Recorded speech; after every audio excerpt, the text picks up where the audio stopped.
Bueno, hermanos, ya hemos terminado y le pedimos al Señor que haga su voluntad en cada una de nuestras peticiones, en cada una de las cosas que aquí se han expresado. Así que vamos a comenzar abriendo la palabra del Señor. Hoy vamos a meditar en un texto hermoso de las Escrituras. Es un texto muy bonito, un texto que dice mucho. Lógicamente no podremos hablar de todo lo que dice el texto porque no tendríamos tiempo, pero sí nos vamos a centrar en algunos aspectos importantes. Así que si queréis acompañarme al capítulo 6 de la epístola a los Hebreos. Hebreos capítulo 6. Hebreos capítulo 6. Y vamos a leer versículos 19 y 20. Y vamos a dejarlo aquí porque luego vamos a ir un poquito más arriba del capítulo. Pero ahora vamos a leer el capítulo 6 de Hebreos, versículos 19 y 20, donde la palabra del Señor dice así: tenemos como firme y segura ancla del alma una esperanza que penetra hasta detrás de la cortina del santuario, hasta donde Jesús, el precursor, entró por nosotros, llegando a ser sumo sacerdote para siempre, según el orden de Melquisedec. Bien, este texto es hermoso. Quisiera comenzar en esta tarde-noche, diciendo que a veces hay preguntas que no entendemos. No es porque no sean difíciles, sino son planteamientos que a veces nos hacemos que son difíciles de comprender. Algunos más, otros menos, y a veces incluso uno se pregunta en situaciones por las que está viviendo, las cosas que están pasando, y a veces uno mira al cielo diciendo: Señor, ¿hasta dónde vamos a llegar? No son preguntas que se puedan contestar sí o no, son preguntas de reflexión. También hay otra serie de preguntas, como por ejemplo, ¿cómo es posible que algunos hermanos consagrados al Señor, que han estado en la iglesia, que han trabajado por la iglesia, de repente por las circunstancias que sean, se alejan del Señor, no quieren saber nada y se convierten en los peores enemigos que podamos tener? Quizás a lo mejor es porque no están seguros en Cristo. Y en esta noche vamos a hablar precisamente de la seguridad en Cristo Jesús. El texto que hemos leído nos habla del ancla.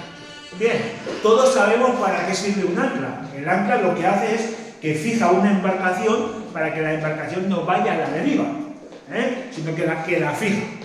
Aunque no siempre las anclas han sido como hoy las conocemos, han evolucionado y cada vez han ido siendo más seguras.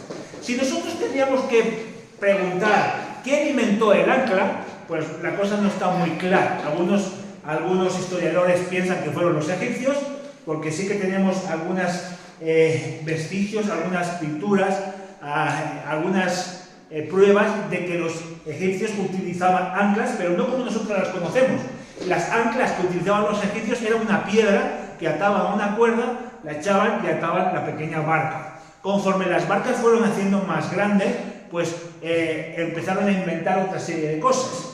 De hecho, hay un momento en que utilizaban sacos de arena, atados, varios sacos, y los echaban hasta el fondo para que la barca no se moviese. Pero ¿qué ocurrió? Los barcos cada vez iban haciéndose más grandes. Las anclas más raras que se conocen eran las que se utilizaban en el siglo III a.C., que eran unas piedras como si fuesen una lápida agujereada donde se ataba una cuerda y ese ancla se echaba al agua. ¿Qué es lo que pasaba? Que pesaban mucho, eran muy pesadas. Así que, ¿quién inventó el ancla conforme nosotros la conocemos?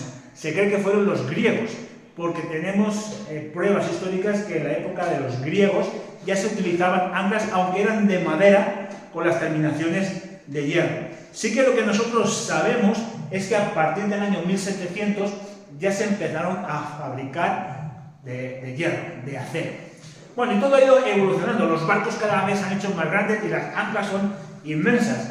El ancla más grande del mundo es un ancla que pesa 75 toneladas y cada brazo mide 12 metros. Y ese ancla se utiliza para fijar al suelo una plataforma gigantesca donde hay un radar antimisiles en el mar de Alaska. A día de hoy es el ancla más grande que existe. Hemos visto que todo ha ido evolucionando por la seguridad. Cuando el barco es más grande, el ancla debe ser más grande. ¿Para qué? Para que tenga seguridad, para que se clave en el fondo y fije al barco. Muy bien. El texto de Hebreos, que nos habla del ancla, nos enseña algo muy interesante. Vamos a hablar un poquito del contexto. Pablo, nosotros creemos que el que escribió la epístola a los Hebreos es Pablo, aunque realmente mucha gente dice que no se sabe quién fue. Pero nosotros pensamos que es Pablo por muchas cosas que ahora no voy a explicar. Pero Pablo tenía un problema. ¿Cuál era el problema? El problema. Cuando tú lees la carta a los Hebreos, ves que de fondo hay un problema. Había un problema y era un problema grande. El problema es que a las personas que Pablo les dirige la carta no querían crecer en la fe, no querían evolucionar porque todavía estaban anclados, pero no en lo que deberían de estar, sino en los ritos pasados. Especialmente no comprendían qué significaba el ministerio sumo sacerdotal de Cristo, porque ellos todavía estaban con los rituales del templo, con los sacrificios del templo y con las tradiciones judías. Especialmente estaban en el sacerdocio levítico. Y Pablo le llega a decir un momento, no, es que el sacerdocio levítico ya no sirve, porque en Cristo hay un sacerdocio mucho mejor. Y aquí encontramos el contexto del texto que hemos leído, donde dice que podemos penetrar hasta el velo, porque el sumo sacerdote es según el orden de Melquisedec. Y había un problema en todo esto. Cuando nosotros estamos anclados en el pasado, en las tradiciones humanas, en este caso estamos en las tradiciones judías, ¿cuál era el peligro? El peligro es que muchos apostataban de la fe, muchos dejaban la fe. Y cuando esto ocurre, se deja de creer. Y cuando se deja de creer, la persona empieza a buscar aquí, a buscar allá, empieza a ver ciertas cosas que no son realmente lo importante, porque no profundizan en su relación con Cristo. Cuando ellos estaban más preocupados por los ritos judíos, incluso su preocupación era, si nosotros ahora no seguimos esos ritos, seremos traidores al judaísmo, esto se castigaba con la muerte, como vosotros sabéis, pues no profundizaban en Cristo, se negaban a aprender, a comprender, y la fe decaía. Con esto tampoco quiero decir que para conocer a Cristo todos tenemos que saber mucha teología. No, por supuesto que no. La clave para la seguridad de la salvación no está en la teología. Desafortunadamente, a lo largo de la historia ha habido muchos grandes teólogos que han apostatado de su fe. Ha sido así. ¿Cuál es la seguridad? La seguridad está en el entendimiento, en el crecimiento, en la fe, a través del ancla, a través de Cristo. Porque mirad lo que dice el texto. Tenemos firme y segura ancla del alma, una esperanza. Esa ancla que nos tiene que llevar a la esperanza es la seguridad en Cristo Jesús. Ahora entendemos que el problema que tenían las personas a las cuales Pablo les dirige esta carta, no era un problema de cabeza, no es que eran tontos, no eran tontos, no era que no conocían, sí que conocían, muchos de ellos eran expertos en las escrituras, expertos en el judaísmo. ¿Dónde estaba el problema? El problema es que la fe se tiene que vivir con el corazón. Ese era el problema era de corazón, porque fijaros lo que le dice el mismo Pablo en el capítulo 5, versículo 11. Capítulo 5, versículo 11. Dice, sobre este tema tenemos mucho que decir, pero es difícil explicarlo, porque a ustedes lo que les entra por un oído, les sale por otro. No sé otra versión que dice porque son ustedes tardos en oír. Mi versión es un poquito más moderna, pero es una expresión muy interesante, ¿verdad? Muchas veces esa expresión nosotros la conocemos. ¿Cuándo la decimos? Cuando una persona no te hace caso, le dice, sí, yo te estoy hablando, pero por un oído te entra y por el otro te sale. Tardos para oír. Claro, era muy difícil abandonar el templo, el hermoso templo. Hay una descripción muy hermosa en el Deseado de todas las gentes de la hermana Elena White cuando describe el templo en la época de Jesús. Dice que brillaba, era tan precioso que cuando le daba el sol brillaba. Era un orgullo para la nación judía ese templo. No querían abandonar el templo, no querían abandonar los servicios levíticos del templo. ¿Sabéis? Pero no era un problema de orgullo. Era un problema de que en ellos su corazón se estaba infectando por la incredulidad. Porque cuando nosotros no vamos a la fuente, sino que buscamos otras fuentes, empezamos a tener problemas. Y eso les llevaba a alejarse de Cristo. Lo que quiero decir, mis hermanos, es que muchas veces nosotros actuamos igual. Cuando yo quiero conocer más, no voy a la fuente. La fuente del conocimiento que tenemos es la palabra de Dios dirigida por el Espíritu Santo. Pero muchas veces nosotros bebemos de otras fuentes. Voy a la fuente de internet, voy a la fuente de los hermanitos, de los mensajitos, que venga para acá, venga para allá, que a veces cogemos mensajes. Hoy, por ejemplo, hemos estado viendo un mensaje que ha recibido una persona, donde ese mensaje eran trocitos cogidos al azar y no estaban dentro del contexto de lo que quería decir la cita. Y tenemos que tener muchísimo cuidado con eso. ¿De qué fuente estás bebiendo? Porque si tú bebes de otras fuentes, el problema es que te van a confundir. El problema es que tú no vas a crecer, no vas a tener la seguridad en Cristo. Por eso tienes que ir a la fuente. Porque la fe no es inteligencia. La fe no es ser más listo o menos listo. La fe tiene que producir en ti un cambio, una conversión. Y eso solamente lo conseguimos cuando tú vas a la palabra de Dios. Cuando tú bebes de la fuente, cuando tú tienes ese ancla que te mantiene firme en tu esperanza. Ese ancla. El problema es que muchas veces nosotros levantamos el ancla y nos dejamos ir a la deriva de aquí para allá, para aquí, para allá, para acá, para allá. El mismo apóstol Pablo dice que algunos son inconstantes y son como las olas que vienen y van, que son movidas por el viento. Y en eso es lo que le pasaba a los hebreos. Pero tenemos que tener cuidado porque también nos puede estar pasando a nosotros. Mis queridos hermanos, a veces, al principio preguntaba por qué algunos hermanos se van de la iglesia, apostatan y luego son peores. Y a veces la explicación no es lógica. Sé que hay textos en la Biblia que podemos utilizar, pero quizás es porque hay un problema de orgullo. Hay un problema, y cuando tú bebes de la fuente, cuando tú quieres ir a la verdad, tienes que dejar el orgullo. Tienes que dejar tu orgullo. El ancla de nuestra fe. Ahora sí volvemos otra vez al capítulo 6. Mirad qué texto más hermoso. Ahora lo vamos a ver en todo el contexto. Vamos a leer a partir del versículo 17. Vamos a leerlo todo otra vez. Del 17, ¿verdad?, al 20. Y dice cosas muy hermosas. Dice: por eso Dios, queriendo demostrar claramente a los herederos de la promesa que su propósito es inmutable, lo confirmó con un juramento.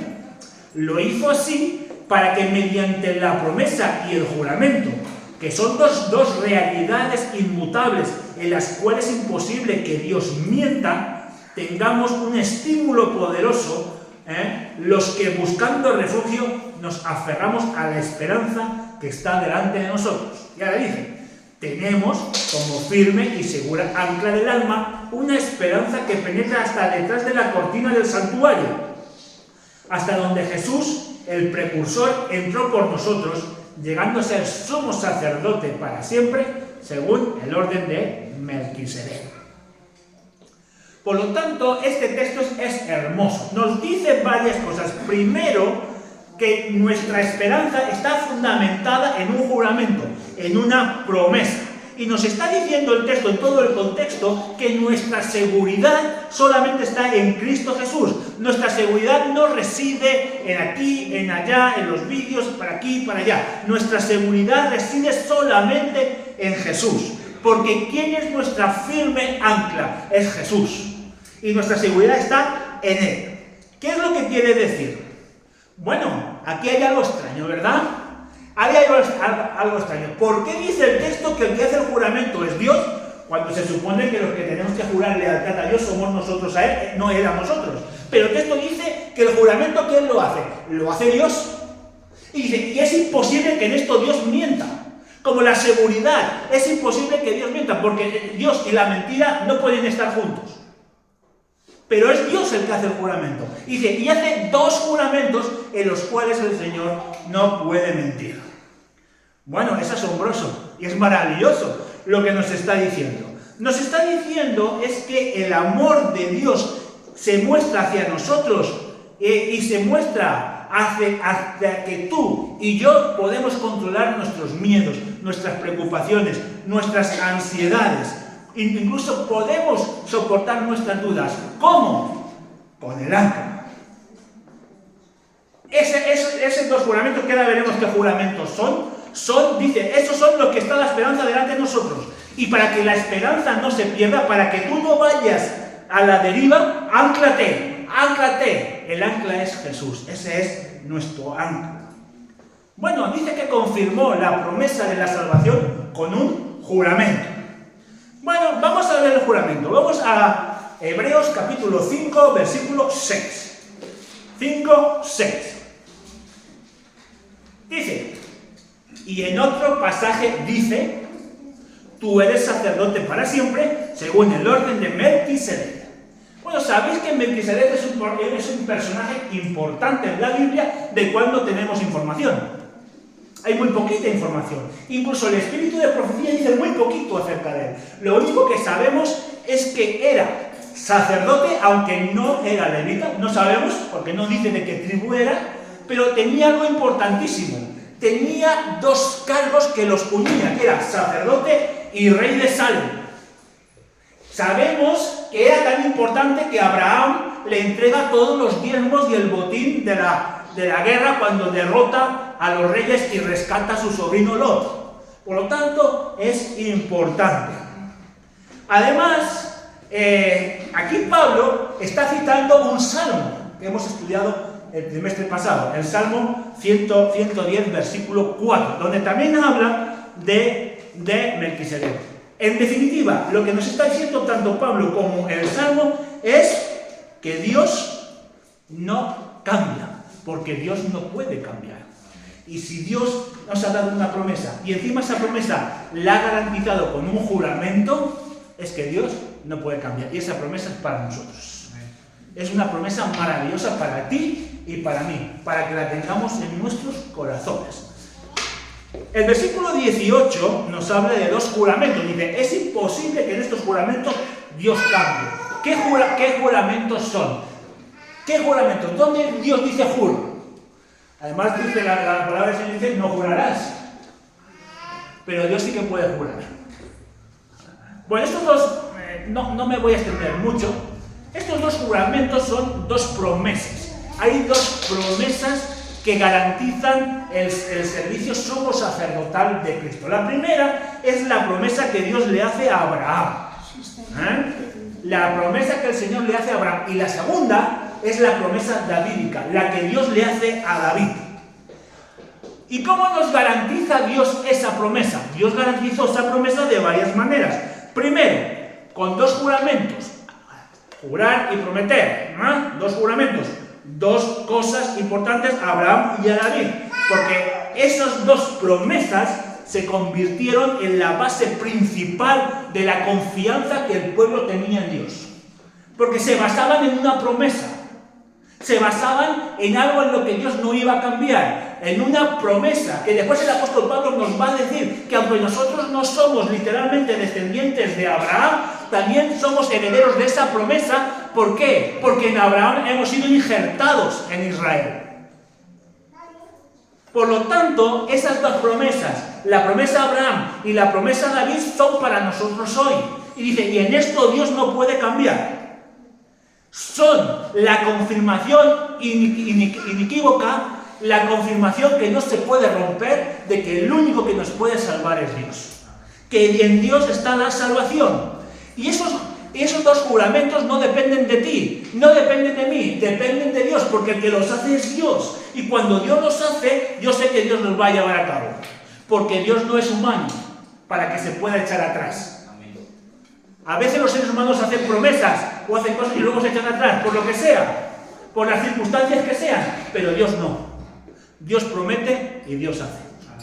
Porque dice, es imposible que en estas cosas Dios pueda cambiar. ¿Y qué finalidad tiene esta promesa? La finalidad que tiene esta promesa, mis queridos hermanos, es la de bendecirte a ti, la de bendecirme a mí y la de bendecir a toda la humanidad. Porque son promesas hechas para su pueblo. ¿Por qué? Porque ambas promesas son la esperanza que tenemos. Se cumplen en Cristo Jesús.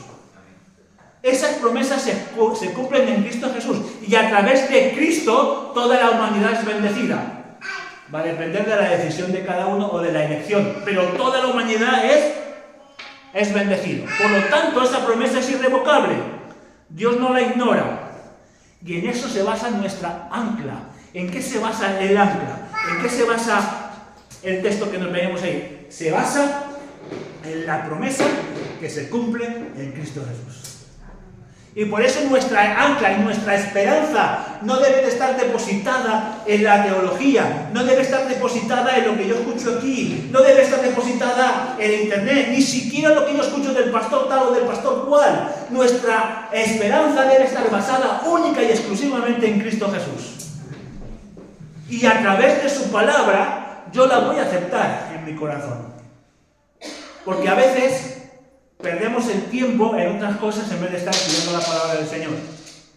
A veces escuchamos cosas por internet, sermones que están bien, yo no digo que no, pero algunos sermones son de 1 hora y media, y estamos ahí escuchando, que está bien que lo escuchemos, yo no digo que no se haga, pero también puedes aprovechar ese tiempo para estudiar tú la palabra del Señor, porque a través de ella la promesa se va a cumplir, porque es el ancla que te va a mantener firme, el ancla que no te va a llevar a la deriva, sino que te va a mantener firme en Cristo Jesús. ¿Por qué esto es tan importante? Debemos de comprender 2 cosas, mis queridos hermanos. Primero, Dios a través de la promesa nos demuestra. ¿Qué nos demuestra Dios a través de la promesa? Que puede salvar y salvará a todos aquellos que lo acepten. Porque Dios puede salvar. De hecho, es el único que puede salvar. Por lo tanto, Dios salvará y salva a aquellos que la acepten.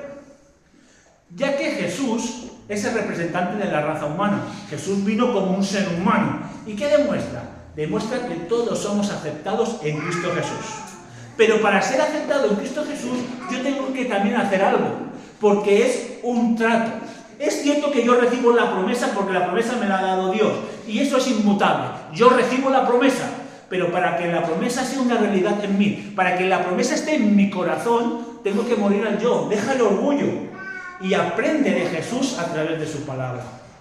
Llénate de Jesús. Aprende de Jesús. Porque Él tiene que ser el ancla. Y sobre todo la segunda cosa, porque nos dice al final que penetra. ¿Hasta dónde penetra? Hasta detrás del velo. La pregunta es, ¿a qué velo se está refiriendo? Porque el santuario tenía 3 velos. Tenía el primer velo, que era la puerta que tú accedías al atrio. Tenía el segundo velo, que era la puerta que tú accedías al lugar santo. Y después tenía el velo, que el que te hacía penetrar hasta el lugar santísimo. El velo que se está refiriendo aquí es el tercer velo, el velo que nos lleva hasta la presencia de Dios. Por eso Jesús dijo, yo soy la verdad, el camino y la vida, nadie va al Padre si no es a través de mí. Es ese velo, y esa es nuestra esperanza, es el velo, porque nos invita a mirar a Jesús que está sentado a la diestra de Dios. Jesús está a la diestra de Dios. Así nos podremos acercar confiadamente al trono. Porque antiguamente el único que podía acceder al trono era el sumo sacerdote, no podía acceder nadie más. Pero ahora tú y yo, a través de Cristo, por eso dice, acerquémonos confiadamente al trono de la gracia. Acércate al trono, porque en Cristo Dios ha hecho un compromiso que es una esperanza y es una promesa y un juramento. Se ha comprometido delante de todo el universo a salvarte si tú aceptas esa promesa. A salvarte si tú aceptas de corazón ese ancla. Si tú aceptas de corazón a Cristo Jesús. Amén. Mis queridos hermanos, aférrate a Jesús. ¿Qué significa? Obsérvalo con atención. En Apocalipsis, en el capítulo 14, hay un texto muy interesante que dice: estos son los que siguen al Cordero por donde quiera que va. Observa a Jesús, el ministerio que está haciendo Jesús. Porque cuando tú observas a Jesús, ya no tienes tiempo de estar observando otras cosas. Porque Satanás quiere que tú observes las cosas de la tierra, pero nosotros tenemos que observar las cosas del cielo. Porque Jesús está, ¿dónde está Jesús? En el santuario celestial, en el lugar santísimo, sentado a la diestra del Padre, intercediendo por nosotros. Esa es nuestra ancla. Observa a Jesús. Que si alguien tiene que ser tu ejemplo, si alguien tiene que ser tu modelo, que sea Jesús. A veces buscamos referencias en los seres humanos. Yo no digo que todos los seres humanos sean malos. Hay gente que es muy ética, muy profesional, y a veces son buenas referencias. Pero que tu referencia exclusiva sea Cristo Jesús. Que Él sea tu modelo. Muchas veces hablamos de eso. ¿Qué significa que Jesús sea mi modelo? Significa que tengo que obedecerle, pero obedecerle por fe. No tengo que obedecerle por miedo. No tengo que obedecerle por obligación. Tengo que obedecer por fe, de corazón. Porque cuando yo obedezco de corazón, esa promesa es para mí. Y la acepto de corazón. Somos obedientes. ¿Por qué obedecemos a Dios? ¿Por qué obedecemos a Jesús? Obedecemos a Jesús porque Él no nos defrauda. Le podríamos confiar nuestra vida. De hecho, le hemos confiado nuestra vida a Jesús. Le hemos confiado lo que nosotros somos. Y Él no nos va a defraudar. El pecado quiere matarte. Pero si tú le confías tu vida a Jesús, la muerte del pecado no tendrá valor sobre ti. Aunque mueras físicamente, que podrás morir. Pero si, como dice Jesús, ¿no? Todo el que en mí crea, aunque muera, estará vivo. Porque Él no nos defrauda. Mis queridos hermanos, para que cada uno de nosotros podamos disfrutar estas maravillas, debemos de tener una experiencia. Y tenemos que experimentarlo. La experiencia que nosotros tenemos que tener es aquella experiencia que produce un verdadero entendimiento y conocimiento de Cristo, a través de la palabra del Señor, que por la fe podemos entender, claro que sí. El mismo apóstol Pablo, en el capítulo 11, dice, por fe comprendemos todas las cosas que han pasado. Incluso dice, unos iron de aquí para allá, fueron perseguidos, fueron torturados, pero por fe sabía que iban a entrar, ¿dónde? En la ciudad que el Señor les había preparado. Por fe nosotros debemos de estar dentro de esa ciudad. Eso significa la verdadera aceptación. Eso significa que para ti y para mí Jesús es el ancla que mantiene firme nuestra esperanza, porque nuestra esperanza es que Jesús va a regresar, que este mundo, conforme lo conocemos, va a terminar, y va a terminar pronto. Esa es nuestra esperanza. Es cierto, mis queridos hermanos, muchas veces nos enfrentamos a situaciones difíciles.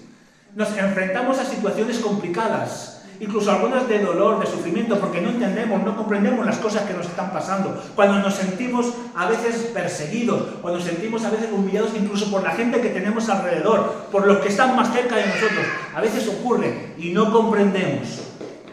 Pero si en estas circunstancias, aunque tú no las comprendas, entregas tu vida a Jesús, es distinto. Si entregas tu vida a Jesús, si obedeces a Jesús, que Jesús nunca te defrauda, esas experiencias serán distintas, porque Jesús las convertirá en una esperanza, y en la esperanza de que todo esto que estamos viviendo, un día pronto terminará. Por eso, mis queridos hermanos, es hora y es ya cuando nos debemos de acercar confiadamente al trono de la gracia, donde solamente allí podremos encontrar la ayuda que necesitamos. Que el Señor os bendiga y que el Señor os acompañe. Amén.